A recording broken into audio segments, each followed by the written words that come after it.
نحمده ونصلي على رسول الكريم اما بعد قال اللہ تعالی اعوذ باللہ من الشیطان الرجیم بسم اللہ الرحمن الرحیم۔ میرے استاد محترم اور دلی میری بھائی اور بہنوں، میں آپ حضرات کے سامنے ایک تقریر پیش کرنے والا ہوں جس کا عنوان ہے دعا کی اہمیت۔ دعا ایک ایسی روحانی طاقت ہے جو انسانوں کو خالق کائنات سے جوڑتی ہے۔ دعا دراصل بندے کے حضور حاضری و انصاری کے ساتھ جھوم جانا۔ جب انسان ہر طرف سے مایوس ہو جاتا ہے تب بھی ایک دروازہ ہمیشہ کھلا رہتا ہے، وہ ہے اللہ کا دروازہ جس پر دستک اور دنیا ہی کہلاتا ہے۔ اللہ تعالیٰ نے قرآن مجید میں ارشاد فرمایا ادعونی استجب لکم، مجھے پکارو میں تمہاری دعا قبول کروں گا۔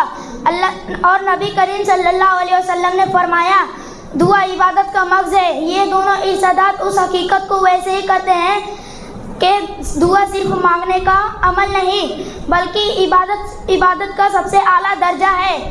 غرض ساتھیوں، آخر میں یہی کہنا چاہوں گا، دعا جس دل میں دعا ہوتی ہے وہ کبھی تنہا نہیں۔